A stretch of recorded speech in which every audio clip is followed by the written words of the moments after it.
Shalom and welcome to Jewish Insights. So my guest today, who I'm actually meeting in person for the first time right now, has already changed my life for the better, as well as the life of my friends. And that happened as follows. I was recently on a hiking trip up in Maine with 6 close friends from college. And it appeared that we'd be seeing some sunrises and doing some praying over the weekend. Like the person I am, I had this book that I'm going to speak about in a few minutes that he wrote with me because I was preparing for this interview. And I did my high school cramming the night before. I read as much as possible as I could. And I brought some of those ideas with me to praying first for a sunrise on a Friday morning and then prayer over the weekend, Friday night services, Saturday morning services. One of my friends said this was one of the most powerful religious experiences he's ever had. I credited the book. I said that I happened to just start reading this week, and I really brought a lot to it. And so I'll start by just excitement to actually be interviewing the author of this book today, who influenced that whole experience. Rabbi Daniel Kohn is the rabbi of Bat Ayin in the Judean Mountains of Israel. Over the past 30 years, as a rabbi, head of yeshiva, and spiritual guide, he has taught thousands of students, uniquely combining the world of Torah learning, Jewish mysticism, and deep psychological insight, and has culled and developed effective techniques for personal and spiritual renewal. If you are trying to grow and you are looking to Torah as your guidance to grow, to improve your life and yourself, you want to speak to or visit Rav Daniel. In addition to his work as a community rabbi, Rav Daniel lectures and conducts meditation and personal growth retreats in Israel, in the US, and online. He's just returned from a trip to Mexico, where I saw videos of him in a room with 600 people, mostly not Jewish, leading an amazing and spiritually transformative experience. So that's, if you can imagine in your brain what that's like. He's also a professional composer, a talented clarinet player, which hopefully he'll share with us today. His albums and performances are a unique genre of spiritual music, meditation, and Torah teaching.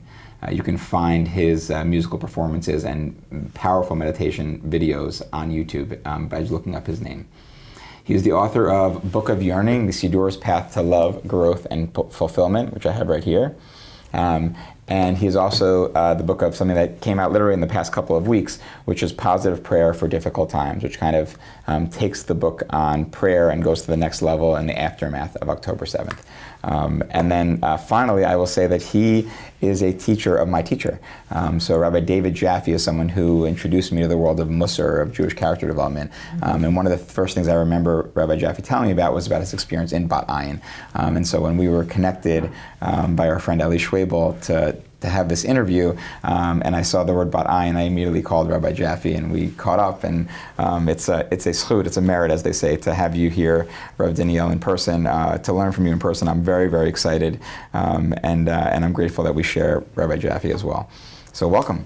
Thank you for having me. It's a beautiful opportunity for me to be able to meet you, to talk to you, and via that conversation to reach and hopefully inspire and nourish as many people as possible. Amen. And I know there's so many ways that you can do that, so we'll try to jump around a little bit. I think just first, let's just say a little bit of, first of all, what is Bat Ayin? That's where you came from. It says the Judean Mountains, but give people a little bit of a semblance of, if they were to go meet you where you live, what kind of community that is. Oh, well, first of all, they would come down a mountain that overlooks about a third of Israel.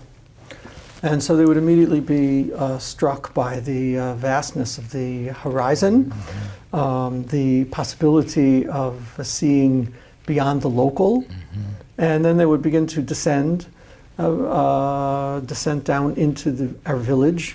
And from the top, you see the village, but you see all the way out to the Mediterranean Sea. And then I think what would happen to them is they'd come in and they would see this archaeological dig, which spans back to during the Second Temple period, when people were pressing grapes there and using a ritual bath next to it so that they would be appropriate for use in the temple. And then they would probably get curious looking at the houses, because they would see that every house looks different. There's no like standard plan.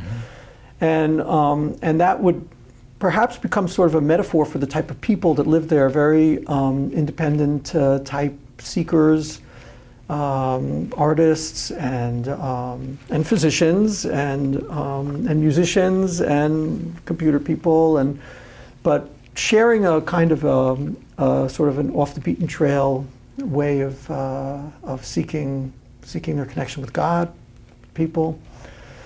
And then they would turn right and come down out to my house, maybe, to visit me, and they would perhaps come onto the roof of our house where there's a Beit Midrash called Bat Ayin, and they'd come in there, and it's kind of a wood space. That's why it's called House of Eights of Tree. The tree house. The tree house. And it's literally the house of study that is a tree house. I love that. It's a tree house, and it's also a subtle reference to the fact that there was one tree in the Garden of Eden which had two perspectives on it according to many of the interpretations. One perspective was one of judgment and the tree of knowledge of good and evil, or really of judging good and evil, and the other the tree of life. And so they perhaps would walk into wondering which one they're going to get. Okay. And and there in that space I conduct various kinds of events, musical events, meditation retreats, etc., etc. And then if they would go on, they would come down to the shul, which is a beautiful stone building. That's where my pulpit is, where my rabbinical services are primarily provided. And if they would come like on a Friday night, they'd see a lot of dancing and singing. They'd see like no particular standard way of dressing or praying, but within a broad gamut of orthodoxy. So that's a little bit about Bat Ayin. Wow. All right. So how does a boy from Great Neck end up in Bat Ayin? Oh man, that's a good question. I think on a certain level, it's a reflection of my parents' sort of rectitude. My parents were super straight, but what happens when you're super straight and being straight, not in order to fit into something, but rather because you really believe in it. So I think from the very beginning, they kind of oriented us as their children towards that sort of authenticity. Now, there was nothing like spiritually charged about them or anything. My father was a mechanical engineer, and my mom was a speech pathologist. But I think from the beginning, there was something in being in Great Neck that actually didn't fit. And so Hashem, in his wondrous ways, had my father's company that he was working for move down to Florida and into a place where there was almost no Jewish life. And we were keeping Shabbat, we kept the Sabbath, and we kept kosher, and we were just kind of like in this Jewish wilderness that really kind of forced, I think, all of us to discover from within ourselves who we are and to seek that.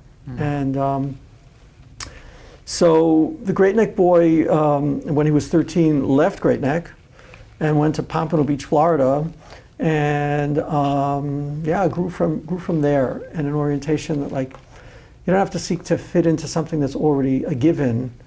And so I married a woman who's like that from Fifth Avenue, Manhattan. Okay. And she, when we were living in Harnof, we had an apartment in Harnof, we were all set up, we could have just stayed there and it would have been good.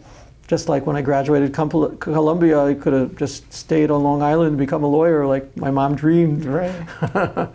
But she said, no, we're starting something together. And so we went with the first 7 families up to a barren hilltop. Super exciting, super hard. Wow. Yeah, and began Bat Ayin. So. When was that? We're talking 35 years ago. 35 years ago. Yeah, we started with 7 families. Now we're over 400 or 500. Wow. Amazing. That's a piece of the story. That's a long way. By the way, I spent a summer in Harnof also. We didn't make that connection. Okay. No, we didn't. It's a very special place. I don't know if you were alive when I was there. Right, exactly. I was there, I think, in the 2010s somewhere, 2014, 2013. No, we were long gone. You got it. Okay, wow, beautiful. Okay, so let's start with the book. I know there's a lot of things for us to talk about, but you came out with, I guess, 2 books now on prayer, a book and a booklet. And I know that, like, more broadly, you're focused on kind of personal transformation through Torah and spirituality, let's say. how do I make prayer more meaningful? Let's start with that question. How do I make prayer real? Or what's your advice for someone who's seeking to make prayer real? Yeah, well, I think actually you put it well, by focusing on personal transformation and fulfillment in life.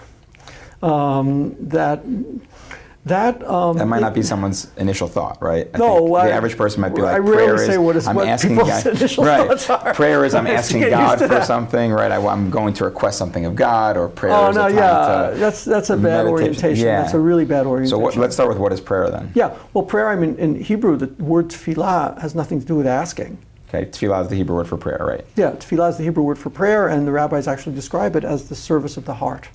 The service of the heart, okay. Avodah shebalev, the service of the heart. Right. That's not what tefillah means. That's what. Okay, great. Well, that's the way it's described in the Talmud, as the service of the heart. And the word the more common word that's used for it is tefillah. Well, tefillah has many sub meanings, but none of them is making a request. Mm-hmm. So that already should give us an indication that the fact that we actually enunciate a request is a expression of something that's going on inside of us. Mm-hmm. And what's going on inside of us, if we would give like a literal translation of the word tefillah, which is not an easy word to translate because, its root seems to have to do with, I guess a term would be fair, even though it's kind of overused, would be mindfulness. Okay. Because the word palal, which is the root, is actually a word which has to do with thought. Mm-hmm. But we're not talking about intellection, we're talking about like focus. Mm. And another sub-meaning in that word is clarity of judgment, and clarity of purpose, and clarity of what's appropriate where and when. Mm-hmm. And another sub-meaning, and that'll be enough for now, is a different play on the way the Hebrew word is written, which has to do with connection. Mm. Tafal has to do with something which is connected. Okay. So none of those is a request. So review with me. So it's focusing, meditation, and connecting.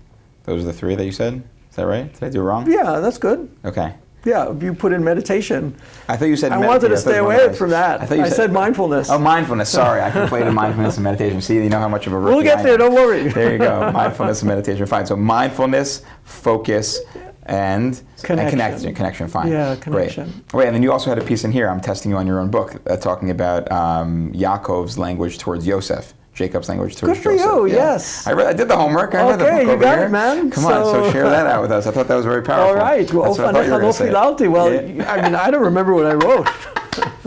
I've moved on since then. Let me teach you about your book. Yeah, beautiful. Good. Thank you for reminding me of that. That is a really powerful statement that Jacob makes when he meets Joseph. Right. After so many years of separation. Right. Joseph has been sold into slavery, is gone. Jacob has given up hope of seeing his son again, assumed he's dead. Or maybe not. Sorry, I went too far. Let's not give up hope too quickly. Fine, let's not give up hope too quickly. But and so what does he say? He was in mourning and sadness and intense yearning and longing that he should meet him. Mm-hmm. And he does say that. I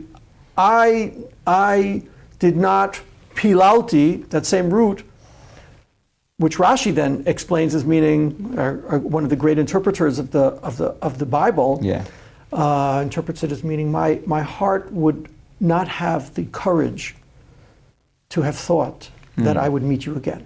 Right. So interesting. So I didn't have the courage. I didn't allow myself to have this aspiration and yearning. I was like unwilling and unable to allow the intensity of my longing for you to overcome me. All of these are, because Hebrew is a multi-layered language, so it's difficult to give one word in English. Right. But which is why when I write in English, it comes out to many, many pages, and when I write it in Hebrew, it's much fewer. It's worth learning Hebrew to read this book. There you go. It cuts off a third right there. Right. But in any case, so that actually is a very deep way of tying together these other meanings. I wasn't willing to let myself focus my intention in a way that I would experience the yearning for our connection. Mm-hmm. And here you are. And here you are. Yeah, and I love that use of that word, which is actually a rare word in the Bible, pilalti, which becomes the root according to many of the great ancient teachers, the Maharal especially, who's an important teacher of mine from early on in our history. Yeah. In any case, so that has to do with the courage for hope and yearning and longing that are all embedded in prayer. But the yearning and longing are all rooted in what I consider to be the most basic aspect of our humanity, which is our orientation towards growth, fruition, development, moving beyond where we are. And so prayer is our most intense expression of what is actually the most natural heart orientation that we have. You want to become more? Every child you ask, like, I want to become more. I want to be a fireman. I want to be something that's going to make a difference. Someone's going to make a difference. Strangely, that I would say is probably the most basic human drive. And that's what prayer reflects and expresses when we turn that towards the divine, which we also need to talk about what that is and who that is. But so therefore, I think you were right to frame me that way. You know, like as someone whose devotion is to personal transformation and growth and development, and really writing this book about prayer is a subset within that, that broader intention of mine to bring people to a greater fruition in their lives and fulfillment. So, Got it. So there's it's almost like spiritual technology. It's like tools that we can use to further ourselves. There are, yes. Prayer is a core one. It's a subset of them, and you've written a book on that one. Yeah, it's a tool in the sense also of what it does to you, and it's probably not nice to talk about our relationship with God as one of technology and tools, but rather that the fact that it comes to its fullness in a calling out to the infinite creator of all is definitely going to make that growth far more impactful. Sure. Yeah. So let's, before we get into how prayer works, you referenced it. Let's talk about God for a second, the G word, as they say, or the divine, or however that language you use. Yeah, you said we'll get to that. Let's get to it now for a second. Wow, that was quick. When we only have so many minutes on the planet, as they say, and I'm very appreciative for these minutes with you. So tell me a little bit, how do you relate to that concept, and maybe that'll inform the way we think of what we're trying to do in prayer when we come to prayer specifically. Yeah. Wow, boy, how did we get here so fast? You dropped the word. You dropped the divine word. I mean, I'm a rabbi. Yeah. Okay, so, boy, I think we'd be foolish to try and bring definition to that which is by definition undefinable. Sure. But I would begin. You know what? Let's begin with something that's like so relevant to the particular time we're in right now, which is Elul. And the way I begin actually introducing people to their relationship with God through one of the terms that the Talmud uses for God, and that is makom. It's the place. The place. The place of the universe. That's we use that word. I think in Ashkenazi circles, if you visit someone for a shiva call, right? If you're paying a shiva call, you say hamakom yenachem etchem, may hamakom comfort you among the mortals of Zion in Jerusalem. That's the time that I think of us using that name, makom. That's right. Say more, yeah. Yeah. Okay. Yeah. It's although it is used fairly often by the rabbis, and actually in one of the most directed description of a particular practice that is described in a Mishnah in an early statement of the rabbis, very early from the Second Temple period, about these people who were called Hasidim, which aren't the ones that later became, the people with black hats and black coats, but we're talking very ancient people who were devoted to chesed, which is a love of life and existence. And they would spend an hour in a practice called shehiyah, like pausing, in order to in order to align, direct, focus their hearts on makom. And then they would pray. That's really interesting way to prepare for prayer. Yeah. And I think that use of that word makom is very telling because it's got a double entendre to it, a double meaning. It means they would just settle into place and they would have their hearts aligned with place. So when you read that, you wonder, like, which place? The place of the universe, the place of existence, or just sitting in your place? Right. Which one is that? Yeah. And I love that richness of the Hebrew language, because why would you think those would be different exactly? Right. And there you are in something of a almost a paradoxical statement. I mean, you mean that if I experience myself in place, then that has something to do with the sacred connection to the divine? Well, young man, you know, it's actually the only way to begin, because the most intimate experience we have of anything is of our own existence. When you quiet down and stop all the doing and get in touch with this simple presence, and it doesn't have to be a full hour. It could just be listening to something beautiful that envelops you.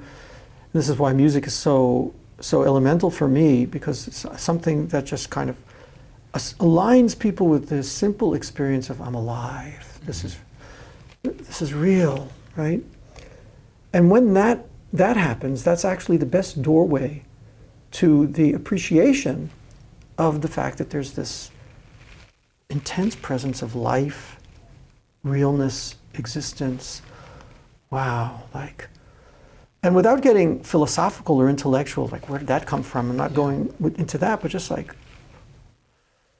a person will develop a sense that doesn't stop here. This existence I'm experiencing is something which is actually being nourished and fed by a more ultimate place and ultimate existence. So getting back to your question about God, right? That I think is probably the most appealing to me depiction of what it is that we're invited into being in a relationship with when we talk about Hashem. I prefer to call him Hashem, which means the name, which is referring to a very particular name of God, which is Yud and Hey and Vav and Hey, which we don't like to actually say, Right. because what it means is forever bringing into being, forever bringing into being.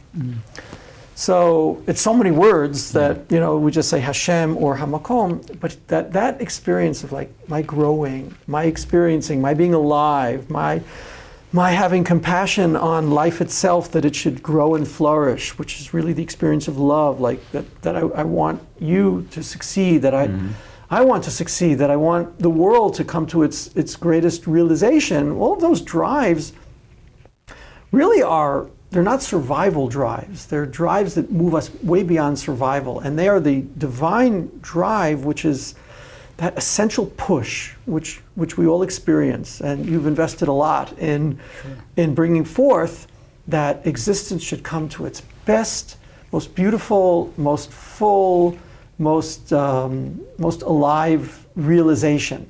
So all those words are actually, you know, in a way to describe that name of God, that Yud and the Hey and the Vav and the Hey, which in Hebrew means the one who is forever breaking into existence. And you get in touch with that, almost ironically, not just by doing and stuff where you're just involved in yourself, but by getting in place, and then it starts to awaken in you. Yes, it's good, life is good, existence is good. Let's bring this into more. That's the beginning of prayer, which is coming out of that kind of an intimate connection to your own life drives for fullness and fruition. That, I think, is probably the best reason I can think of what the rabbis call it the service of the heart, because your heart is always pumping lifeblood, responding, emoting. I mean, And that's our contact with the divine as it pulses through us. Yeah. So beautiful. So we have answer. the place and the name, and that's I think so that relates. And I will say that you mentioned Shahiyah before, the idea of like pausing before, and I think that was one that really, I mentioned being on like a mini retreat with some college friends, and that like hit me so hard. I think the first night I like rushed into Mincha at sunset and like missed it. I was knocking it at Mincha, the afternoon service, because I wanted to like get it done so I keep enjoying the sunset, if that makes sense. And then the next morning at sunrise, like I was about to start putting on my talit and my tefillin and my tzitzit, all the different rituals that we used to pray, and I just like sat and meditated a little bit just to like bring it in. And then I did the same thing Friday night services, Shabbat morning service. I really like started taking just a few beats to just like bring myself into the moment, connect with Makom, as you said. And by the way, then it ended up spilling out into other places. Then, like anytime we were at the top of a hike, like instead of just like chatting at the top of the hike about whatever we were chatting on the way up the hike, I would just be like, I learned from my friends and we learned from each other, kind of like, okay, let's just sit up here in silence, for 2, 5, 7, 10, 15 minutes and just like be present here, which I felt like it helped me connect like meaningfully and deeply. There was certainly some crying and that kind of thing. It was just like, it felt like it gave me some time to be like you said, like connecting with the universe beyond me, if that makes sense, very powerfully. Does it make sense? Yeah. It probably doesn't make sense on a rational level. Right. And that's why you keep saying, does that make sense? Because you experienced something which doesn't really have a language to describe it so well. Yeah. And if I might just, help you with that question, checking in of does it make sense, and affirming that it does not make sense, because we're such language-oriented creatures, we often forget that language is a set of symbols that we use to represent things that we're experiencing, knowing, that are going on inside. So if I say to you, and I just want to get to this for a moment, myself, if I say to you, I love my wife, and I wanted to wait a moment because I miss her, we don't usually travel separately. Right. You're on the road right now. Yeah, and I love my wife. Now, you a little bit know what I mean by that. You probably aren't checking it really with like, love, what is that? Yeah, I'm also, you're not resonating with it right now. You heard me say that, so you sort of register, I love my wife, But I mean a lot by that, which I cannot translate into language. I can experience it though in a way that is far beyond what language could describe. Because there's sort of the syntax of language, and language as a symbol for something, like the word. And then there's the inner reality of it, the experience of it, the consciousness of it. That's where, when you go silent, in a sense, you're forced, unless you continue with language in your brain thinking things, you're actually pushed, I wouldn't say forced, you're invited. You're invited into a contact with the realm, which is the realm of the meaning that precedes the expression. Yeah. So the meaning that precedes the expression also, you get what I'm saying? So it's like, so when you're sitting with that and you say to your friends, hey guys, how about if we stop talking? You're doing a sacred act, because in that sanctity of the inner sanctum, which you are now, in a sense, forcing them to at least attend to, unless they start WhatsApping or like meandering around with their memories and ideas about things, but rather actually just be there for a moment. Then what happens is we're no longer sort of in the symbols of meaning, but we're actually touching what's meaningful. Because what's meaningful for you is not me saying, I love my wife. That's not what's meaningful for me. The meaning is that experience of that fullness and richness of the inner reality of that lovely feeling which I'm feeling right now. Yeah. Happy, like it brings me joy to see that joy emanating out from you. That's beautiful. So I want to get to prayer, but I want to back to prayer, but I want to ask one question on that note, if that's okay. Okay, Yeah. and I'm glad you used the word note, because I have an idea. Oh, fine. Well, let me just ask one thing, which is, you live in a beautiful place.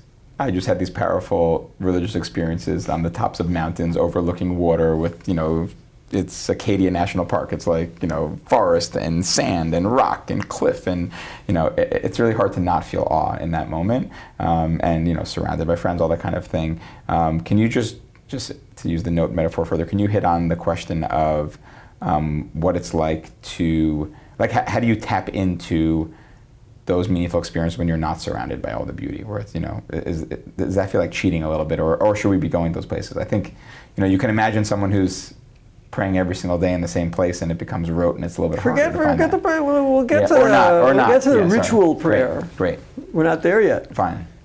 But you're wondering, could a person come in contact with that same sense of the awesomeness or sanctity or sacredness of life and inner experience in the inner sanctum? Yeah. Well, not could. How, I guess is what I'm asking. Yeah. Oh, good. How do you, good. I the answer was going to be could. yes. Right, the answer is yes. But I think, aside from traveling 8 hours to go to a mountaintop. No, you don't need to travel. You do not need to travel 8 hours to go to a mountaintop. I just had 35 people in a room or 600 people in a big room in touch with that. And the way it works really is the most marvelous gift that we have, and that is so accessible, and yet so rarely accessed by people who are involved in all of the doings that they do. By this, first of all, a decision, which is a kavanah, having an intention. I'm intending now to release myself from the activities which are themselves symbols. Sure. When I do this, it's also a symbol of my desire to drink something. Right. So my body is a symbol, really, for something which is going on. It's a language, as my language is. So I'm letting go of language right now. Mm-hmm. I'm letting go into what Rav Kook, also one of my great teachers. Do we have to give a biography of everyone we talk about? Look up the interview with Rabbi Zev Reichman on Rav Kook. Okay, fine, whatever. In any case, we had Rav Kook Day here a few months ago. Good. Yeah. So it calls the Dmama Elyona, the supernal stillness. Okay. The supernal stillness. So learning how to access that. But another way, and that's why I was playing on the word note and also playing on the word playing, is that music is also a metaphoric language for inner experience, but it's a much more readily accessed one and a much more impactful one, oftentimes, than is the language of words. And so music is able to expand our consciousness, or we're not even talking about expanding it right now, we're talking about simply contacting our awareness and consciousness of the goodness of existence itself, right? And because of that, I actually use a lot of musical non-melodies to not get people into humming along, but rather to get them into just listening to the tone and letting the vibration act on them.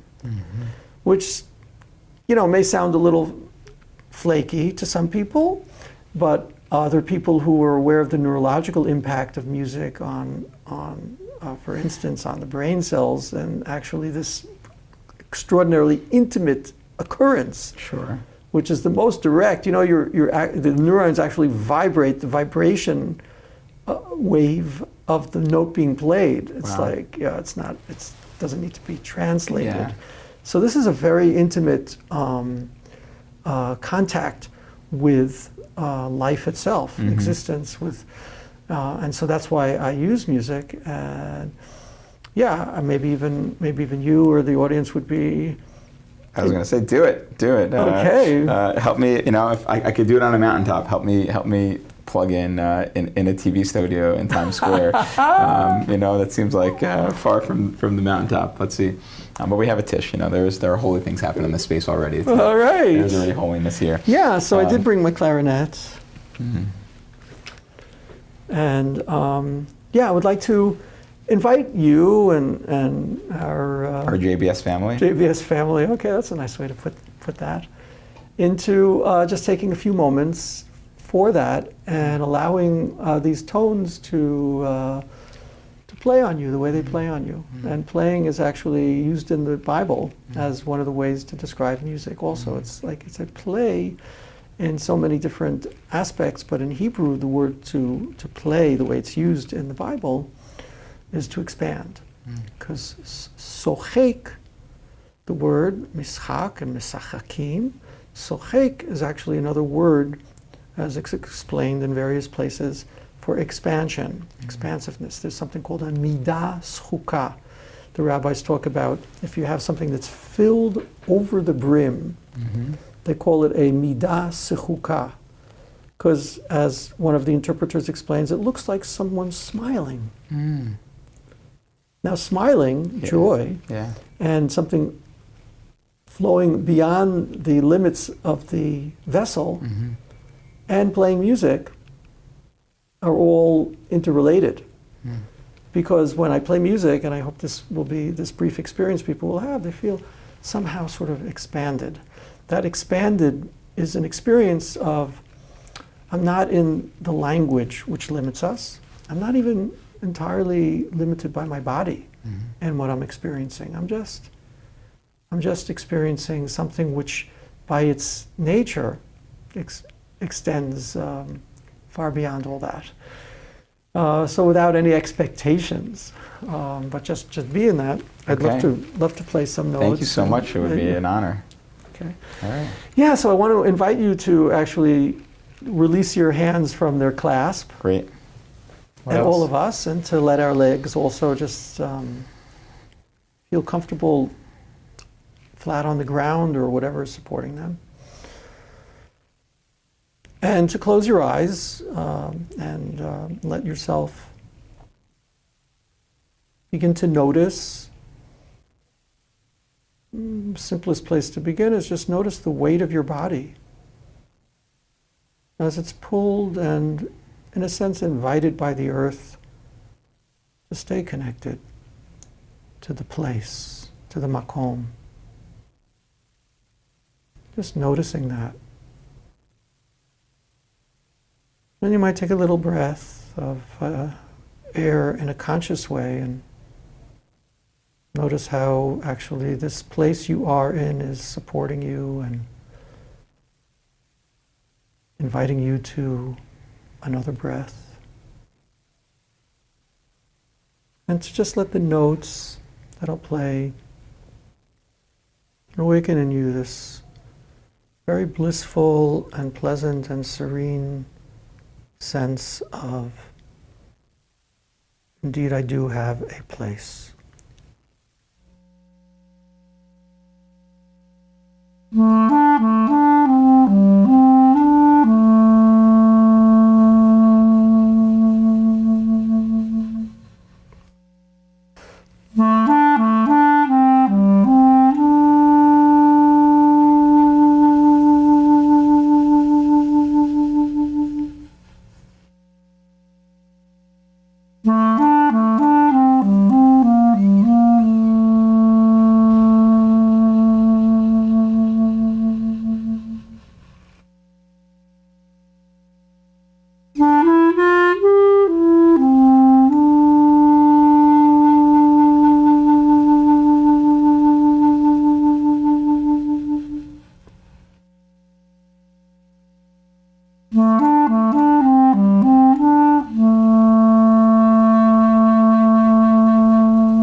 Allow a moment to appreciate, to be thankful,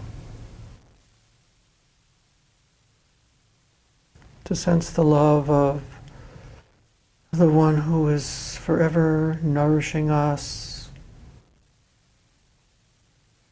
bringing us to greater vigor, courage, and compassion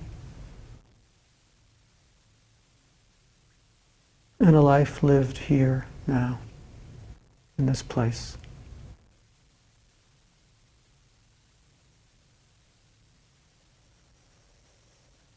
I have a question.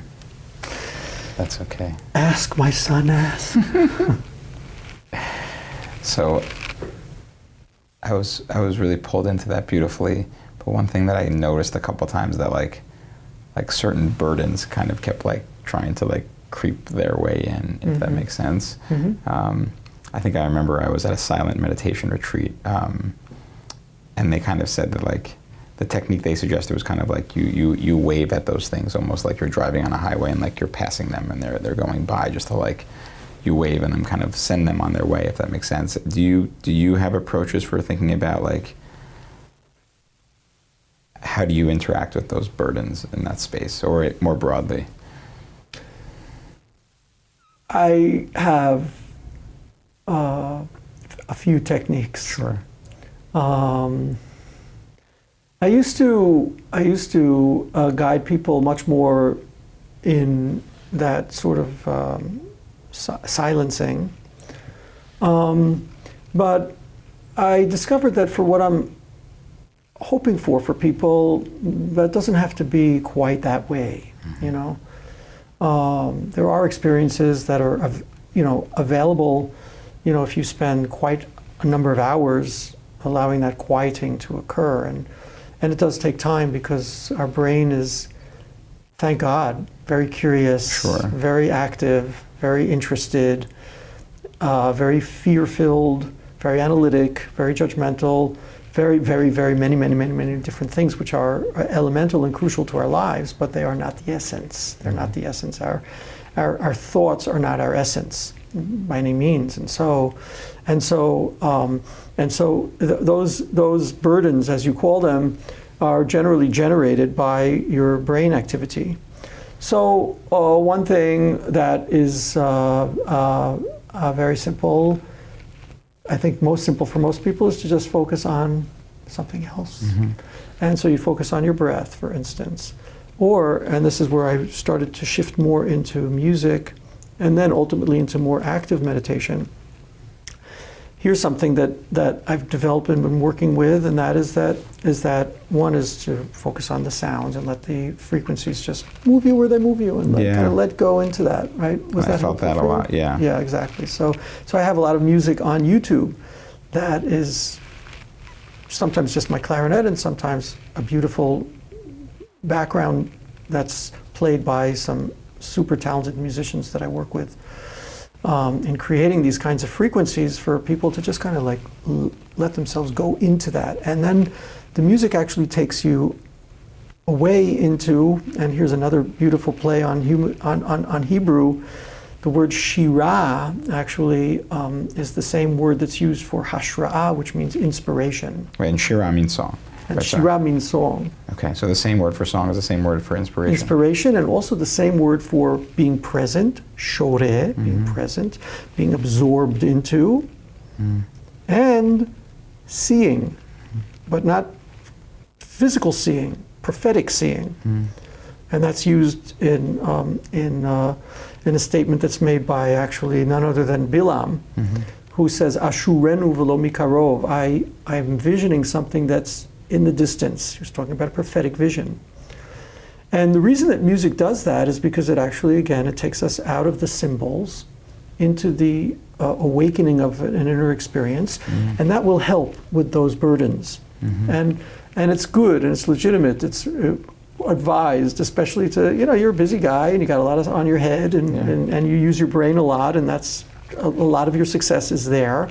And your mind and ideas and thoughts are like running rapidly, and so like, oh, I'm just gonna lay back and relax into this in this music, and because of the impact on neurologically also, you can just let that go there into that more direct and intimate contact with life itself, and the energies of life itself. So that's one piece of advice. The other is something which I've been working with, and actually last night in a training I did with people, is learning to. I don't know how much instruction we want to get into in a program like this, but learning. Go for it. Okay, I'll just say like learning to notice that thought happening, and then noticing the I, the you that is actually who's looking at that thought. It's a little different than what you just described. Like there's a me that's looking at that thought. Like it's a weird thing, it sounds like, but like there's a me now that's sitting here talking to you. But there's also an aspect of me that can like sort of step back and say, where do I want this conversation to go? Look at the two of us, marvel at this. While we're continuing to have this conversation, I begin to move above this direct interaction and develop a higher, or access a higher self that's like, wow, I'm on the road, I'm talking to Justin, and we're like reaching people with messages that could truly transform their lives. Now that's me like going and looking at the context. So there's another me that's always there. Sure. And then there's the other me that's saying, oh man, I can't believe you just said that. Who is that? What do you mean? Who are you to be saying to me that you can't believe that I just, who am I and who are you? But we all have that. And the reason that is because we are actually an extended identity that extends far beyond just what's living in our bodies. And so you, who's someone who loves Musar, I'm sure you've talked about that here. That's a path where like you're living your life, but then you consider it and you observe it and you say, no, I want it to go a different direction. But that's also you, and that's you. You're the guy who's making all those flubs, and you're also the guy who's saying, better luck next time. Sure. So if you now notice the self that's, in a way, like kind of notice the self that's looking at you thinking those thoughts, because you just noticed you had a thought. So now there's a you that's noticed you having the thought, so you're not the thought. So now just invite that you, invite that I, that just notice the thought, and just say, would you like to just merge with a more expansive awareness right now? Would you like to? Generally the answer will be yes. That's so interesting. Set me free. Right. Get me out of my Egypt. Get me out of my narrow straits right now. The Hebrew word for Egypt, Mitzrayim, means the narrow straits. Exodus, let me out.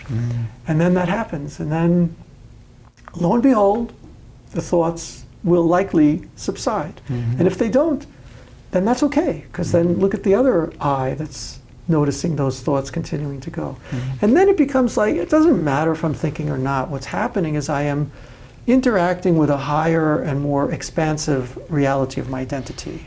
And that's where we want to go to, because that's what's putting us in touch with the most ultimate identity, who is God, who is Hashem. That's the ultimate identity. So we keep expanding and like, oh wow, what a perspective. Wow.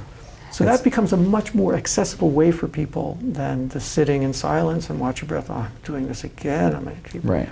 It's so interesting for me, because I'll just say that I think that, one of the things I strive to do is to be what's called radically present.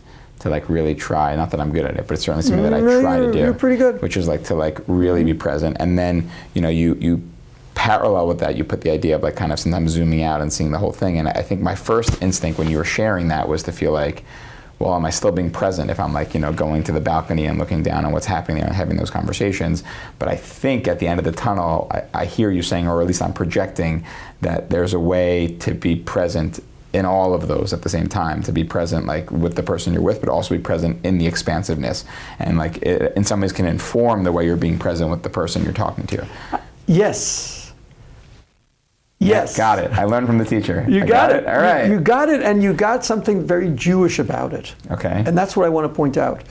That you beautifully reflected the tension that you experience in my, oh man, is this real? Is this honest to me, and is this going to take me away from living life here? Mm-hmm. Yeah.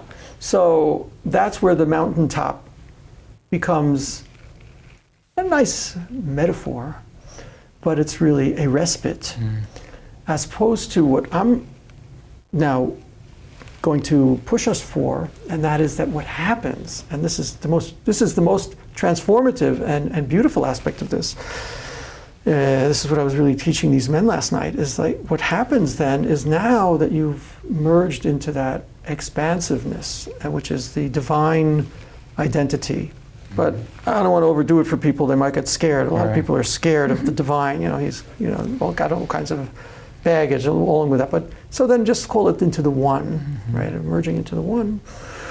To now be calling yourself back to relate that back to the one who is present.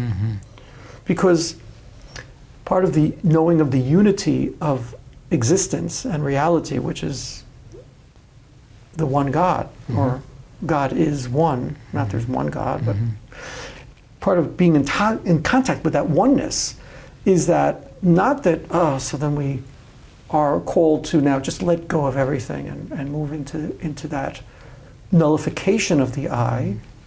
No, I'm not using that word.